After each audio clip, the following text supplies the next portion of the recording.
Hey everybody, Tony D here with another lamp video. I know it's been a while. These take so long to upload.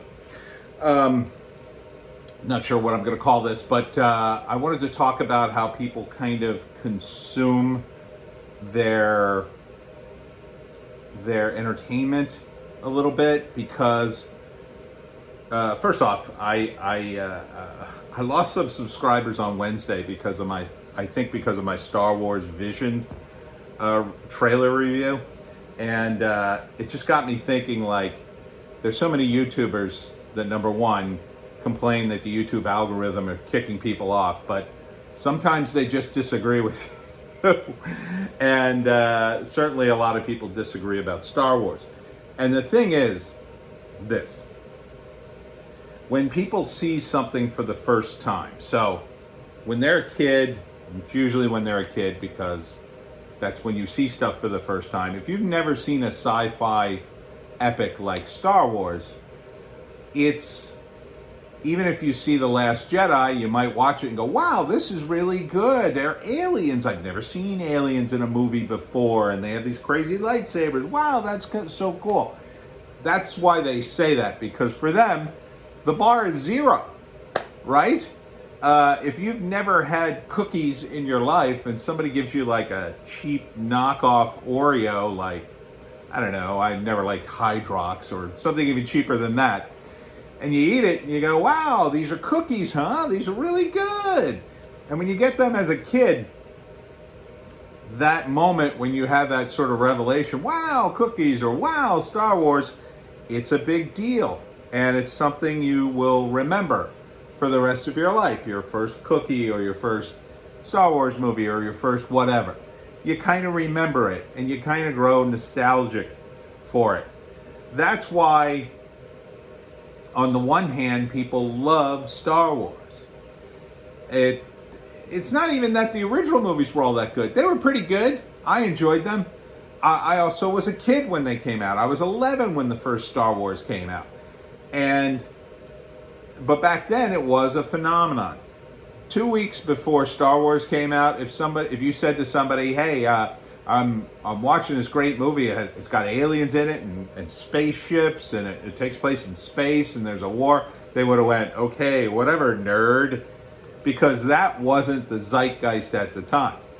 In the 80s or late 70s, it was all about partying, man. Yeah, we're gonna party. That's what it was all about. You know, Vietnam had ended in the mid-70s, and people were growing up in a world without war. You know, we had won because we stopped Vietnam, and now it was just peaceful stuff. Yeah, the Soviets were still around, but we didn't care about them. It was all about, hey, let's have a great time, let's party. Animal House in 1980 sort of cemented that. That became the blueprint for everybody's college experience in the 80s. Animal House. Oh man, I can't wait to go to college and be like Animal House, man. I'm gonna drink, I'm gonna party, I'm gonna get girls. And that was every single movie that came out for years.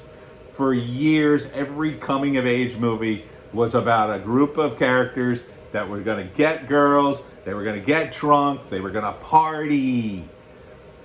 But now that era's gone, and we have these disparate audiences, but one of the major ones is Star Wars, because, you know, audiences got so atomized, but Star Wars, or sci-fi stuff, has managed to hold on because it was a clique, it was niche, and they were very loyal fans because of that.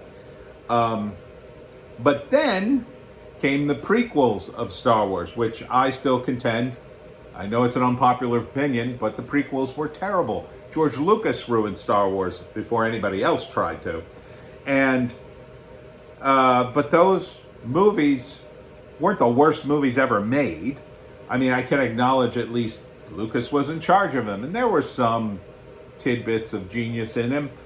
But for the kids who grew up in the 90s, this was like, wow, cool, animals and plants and another planet and lightsabers and robots. These are cool things.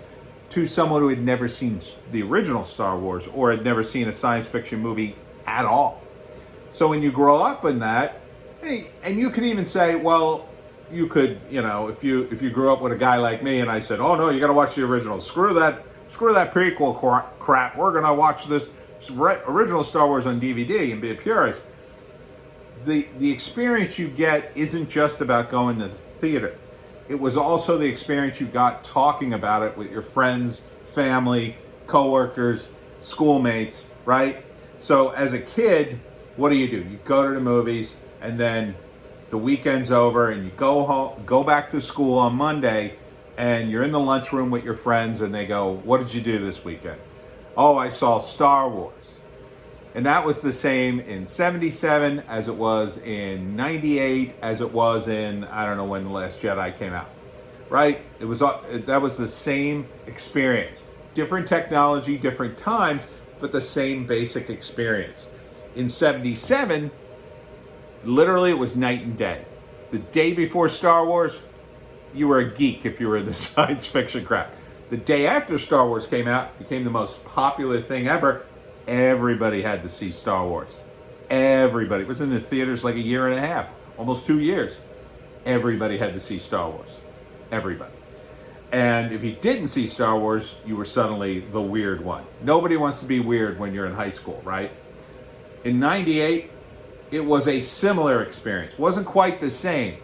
It was more acceptable to be a geek. It was still a little like, oh, you're a geek, okay, whatever.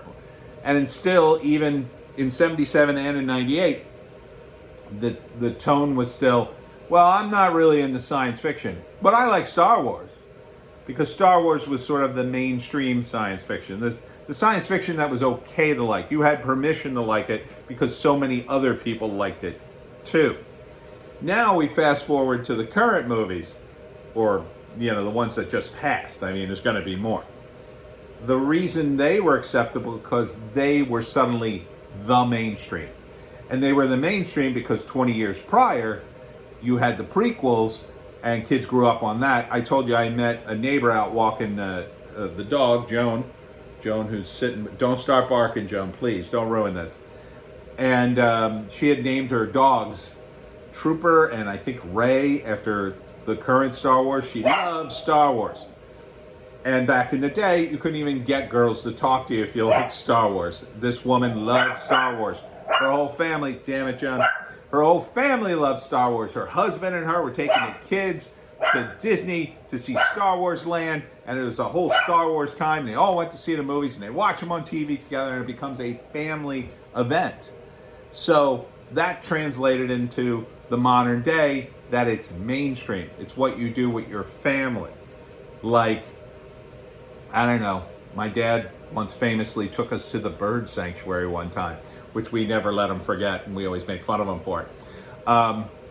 But I mentioned the bird sanctuary because that's what Star Wars is turning into. It's turning into the bird sanctuary.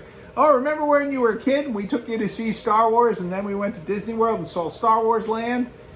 And the kids will remember, oh yeah, I remember that. Yeah, Dad, it was cool, I guess. They're going to remember it for their family. They're not going to remember it because, man, that was a fantastic movie, like we watched it in 77. They're going to remember it in a different way. It's nostalgic, but it's sort of family nostalgia. So it's family time. It's a different sort of classification. And so what we're seeing really is, today we're seeing like the last dribs and drabs of Star Wars because I think Disney has kind of grinded into the ground to squeeze out as much money as possible. Remember I told you about the Star Wars bananas. I can't believe I deleted that picture. I took the picture, I held it for weeks. I should have kept it. But it was Star Wars characters on a package of bananas, which I thought was hilarious. But that's how far Disney goes to market things. They're amazing at it. They'll market anything, they'll put their characters on anything, even bananas. Because someone somewhere at Dole said, oh, this is a good idea. Kids like bananas, they like Star Wars. We'll sell some more bananas if we put Star Wars characters on them, I guess. So it's all about nostalgia. It's all about sort of milking that and manipulating you. So I got blasted for my Star Wars visions because, I said, doesn't look like any kind of vision in it.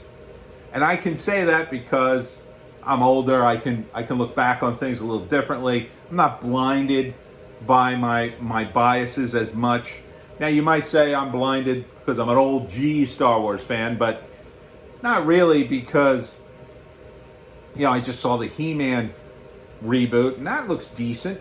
But there's things that are in the spirit of Star Wars, and then there are things that are it's just Star Wars. It's just someone came in and said, "Oh, do a Star Wars." Oh, okay. And they punch a clock and they crank out a Star Wars and whatever. They're not really all that emotionally, in my opinion, invested in it. And that's what Star Wars Visions looks like to me. Are they invested in it? Yeah, they're invested in their look and their tone, which they're going to change wildly in order to make their mark on Star Wars, so they can go outside of that and say, "See, I made my mark on Star Wars." "Oh, you're the guy who did the samurai Star Wars thing." "Yeah, that was me." They're not going to do a great story with, say, Luke and Leia and how they eventually realized they were brother and sister, and what was the drama between them then, right? Like, that would just add to the story that's already established. You wouldn't be sort of carving out a niche for yourself within that genre. And because of that, I think that's all you're going to see from the current iteration of Star Wars. You're just going to see constant, like, well, here's a reboot, or well, here's a reboot but they're all cowboys, or here's a reboot but they're all samurai or hobbits or whatever. So that's why, until Disney reaches the point where they almost don't care about Star Wars, and they drop it into, say, a comic book company. "Yeah, do whatever the hell you want. We barely, as long as you don't do anything too crazy, we're fine with it." You're probably not going to see much in the way of creative vision, in my opinion. And this is why you got to look for creators with new stuff, with their own worlds. See, that's what Hollywood doesn't want you to do, because you discover the new worlds. Well, now Hollywood has to go to the new creators and give them bags and bags of money in order to get that new thing that they can squeeze more money out of. That's why so many of these guys who do that, they're often very old by the time that happens, because they spend their whole lives building up franchises and IPs and books and doing all this creative stuff that go mostly they might get recognized by the fans at one level, but at some level they don't get recognized by the big guys, and then suddenly, some big company comes in and buys it or licenses it, and then voila, now it's the biggest thing since sliced bread. Star Wars wasn't really in that category. It was big to begin with because it was already a Hollywood movie, but Hollywood was different in the 70s. It was much smaller. Now it's worldwide. Now it's too big, and it's part of its problem. It needs to shrink down. It needs to become smaller again, so we could have cooler and more intimate stories, so creators who are working tirelessly to bring you creative stuff, the Pineys, can break through and be seen by the public. And that's what we really need. Star Wars is over.